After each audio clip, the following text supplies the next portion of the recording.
What's going on, my broskies? My name is Toadskii, back again, here to bring you guys yet another One Piece Treasure Cruise video. In today's video, I want to talk about the Shanks and Mihawk clash that is currently available for the next 7 days on One Piece Treasure Cruise Global. Now, the main reason why I want to bring this up in a video, I made a tweet about it a little earlier as well, and some people were asking for some team composition, so we're going to be going through that in this video today. Now, the main reason as to why I even brought it up is because this character is actually really good for one of the mini boss fights coming up in the upcoming treasure map against X Drake, or Deus Drake, however you want to say it, because this character actually debuted around about this time on JP, and that's why this character was boosted on that treasure map. Now, currently, as of me making this video, we don't know the boosted list for the upcoming treasure map, but we can make a couple of assumptions, and we would think that because this character is like on its own and is going to be boosted throughout the entire week, I think it makes sense that this character is probably going to be available for the upcoming treasure map in terms of being a point booster character. So in this video today, I'm going to be breaking down two separate teams. We've got a team utilizing version 1 Katakuri 6+. I'll go through the teams real quick right now. So this is the first team that we're going to go through. It is just basically a Katakuri team. Massive shout out to B-Bro for the inspiration for this particular team. And then I also developed a free-to-play team that we're going to be going through in this video as well. So first of all, we'll go through the Katakuri team and see how it all plays out. So along this video as well, we're going to be talking about what you should be expecting in this raid and kind of like the key units that are going to be very useful. So I actually haven't even completed the 30 and 40 stamina, but we're just going to be jumping into this difficulty of the island. So let's go ahead and pick up our friend Katakuri, and let's go ahead and jump into it. Let's go ahead and do it. So this Shanks and Mihawk raid was actually kind of interesting because when this first came out, it actually was a global first, like it was a global first raid, a global first clash, which came out, was it last year? In January, I think last year? I don't know. I don't actually remember exactly when it came out, but yeah, it came out on Global first, came out on JP later. When it came out on Global, like a lot of people didn't really understand the unit as to why this unit even came out on Global first. Even to this day, I don't understand why this unit was out on Global first. Very strange. But either way, stage 1, we can see that we've got some characters that have some barriers. Now, you want to make sure that you kill them within the first 2 turns, otherwise you get 15 turns of slot bind. You don't want to be dealing with that. So we're going to go ahead and take down the guy in the front, and then take down one of the guys with the barriers, and then we can focus on the second guy on the turn afterwards. But yeah, if you don't take down those guys with the barriers, you know, within those first 2 turns, you have to stall a really long time, and it's just not ideal. So we're going to take the time out of our day here to just kill off this guy. We just do not want to be dealing with that at all. And then, of course, then we can stall for our specials on the turtle, of course. So with this team in particular, you can see that we do have the Law and Chopper dual unit, which was also a global first released unit. Now, the main reason why we're bringing him is because he actually has a really nice special effect to remove paralysis and give us some very good healing. And that's going to be required for when we reach the final boss stage, because we do have to stall 2 turns on that final boss room, then to enable us to go ahead and do as much damage as possible. Stage 2 is going to be a mini boss Mihawk. He does run away though, which is good, but he cuts our health by 80% and he paralyzes us for 2 turns. We can actually use the switch effect of the Law and Chopper to remove 1 turn of that paralysis, and if you have another character on your crew that has a crewmate ability that can resist paralysis as well, that's also going to be really nice to have, so that is an option. So right here, we can just go ahead and stall 1 turn, get rid of that turtle. We don't want to take too much damage because, look, we've only got, 4,000, 5,000 health left. We don't really want to be taking too much damage on this stage here. And then we've got some more mob characters to deal with. So the rest of this team, right? So we do have the Akanu and Fujitora dual unit. They're really good because on stage 4, we're going to be dealing with a mini boss that has a resilience buff. So by enabling us bringing this character, we can use his switch effect to remove the resilience, essentially, once we get him down to 1 HP, which is really good. We've also got the ambush Whitebeard. He's completely replaceable. You can replace him with whatever you want. He is definitely not required on this team. We're kind of overstalling at this point. Stage 3 is just going to be some more mobs that we'll take down. So yeah, Whitebeard is completely non-essential for this team. We're only bringing him because he is a Psy powerhouse unit, and he also works getting the full boost with Katakuri's captain effect. And the main reason for that is because we are bringing a pretty awesome support unit. We're bringing the Oven support unit from the Support Sugo Fest.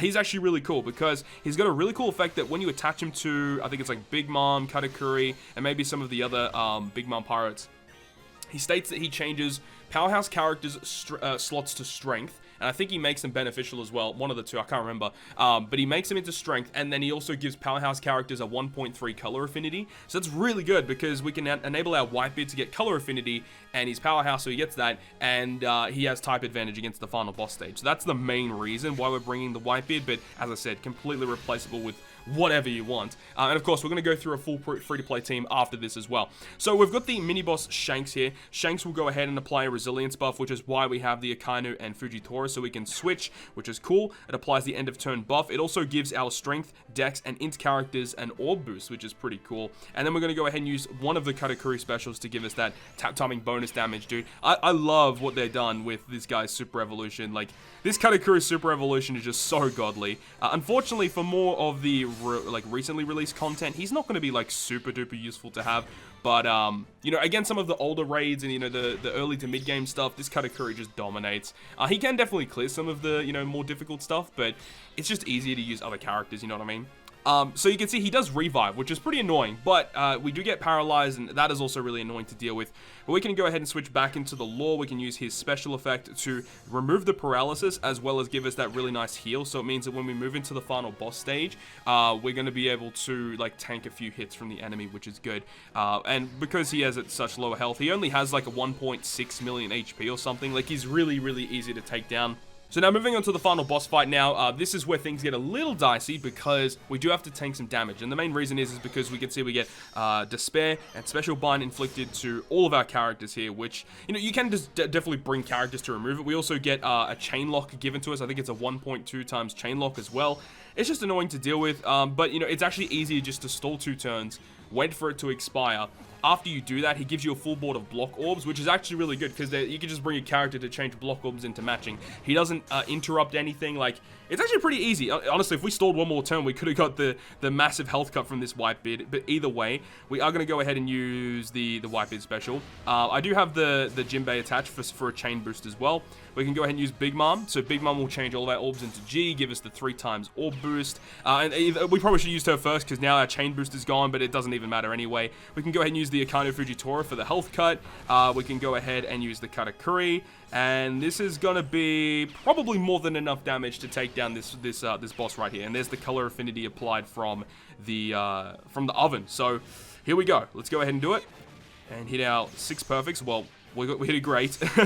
But it's good. We're going to hit with our Whitebeard last, and this is going to be way more than enough damage. So yeah, this guy has about 10.4 million HP. So health cuts are going to be your best friend because you can see he does have a barrier as well. So that's why we also stall 2 turns.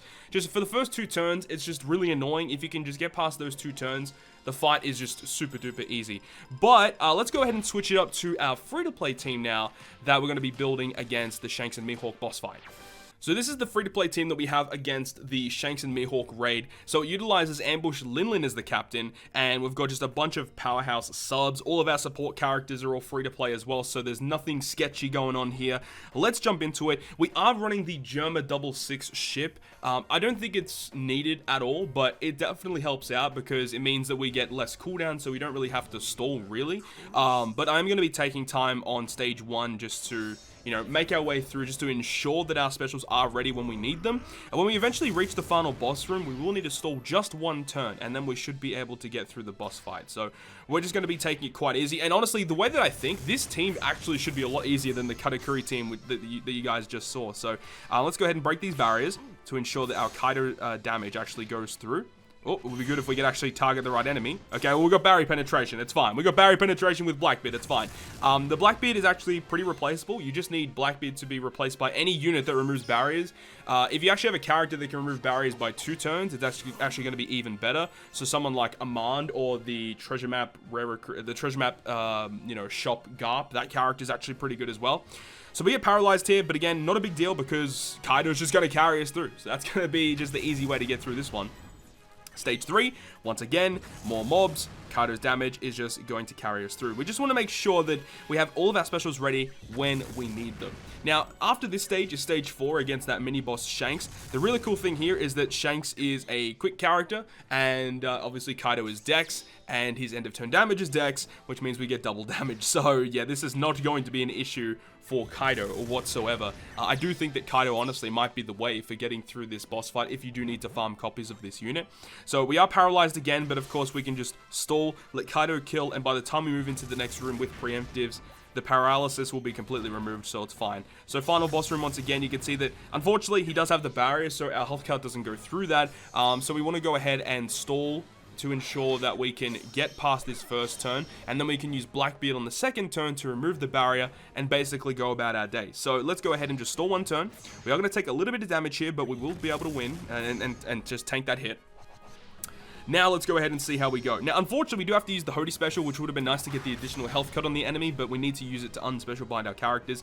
So let's go ahead and use the Blackbeard special, which will go ahead and remove the barrier. Then we're going to go ahead and use the Ace special effect, which will give us an orb boost. It gives us a 2.25 orb boost because we are below the 30% threshold. We'll also go ahead and use... Actually, we should go ahead and use the health cut first. That would have probably been the smarter idea. We'll go ahead and use the color affinity of Gear 4. And then we'll go ahead and use the Linlin special ability. So we'll have an orb boost, a color affinity, and attack boost. Now we do have that 1.2 times chainlock still, which is a little bit annoying. But all in all, this should be enough damage, especially because we do have the end of turn damage still from Kaido that will come through. So let's see how we do this time. Let's go. 1, 2, 3, 4, 5, and then super effective damage. Nearly killed, and then the Kaido end of turn is going to come through and win. So there we go. A full free-to-play team able to beat it with a friend Kaido coming in clutch. So there we go. Obviously, the Germa ship isn't fully required, but I think that that additional little bit of damage that you get if you have a recovery or a tandem slot from the Germa ship, it helps out a little bit. But even if you don't kill, it would just mean that you'd have to bring either a healer or you'd have to just change up your team to ensure that you are able to kill him in that one turn. I think if you brought a healer, that might be the best way around it, so you can at least tank 2 hits from the enemy, and then on the turn after, you can go ahead and use your specials. So we're going to go ahead and we're not even going to attempt the ambush. This is not what this video is all about. We're here to take on Shanks and Mihawk. We're not here to take on Ambush Garp, mind you. So that is going to wrap up this video today, guys. Hopefully you guys enjoyed this one, and make sure to farm this character up because, as I said, it helps out a lot in one of the mini boss fights in the upcoming treasure map. So hopefully you guys enjoyed this one, and if you guys did, make sure to hit the like button. And if you want to stay up to date with all the content that I post, including more One Piece Treasure Cruise content, make sure to hit the subscribe button down below. Make sure to go ahead and do that because we are slowly approaching the 50,000 subscriber milestone, which would be absolutely epic to reach. Hopefully you guys help us out there. But other than that, I'll see you guys within the next video.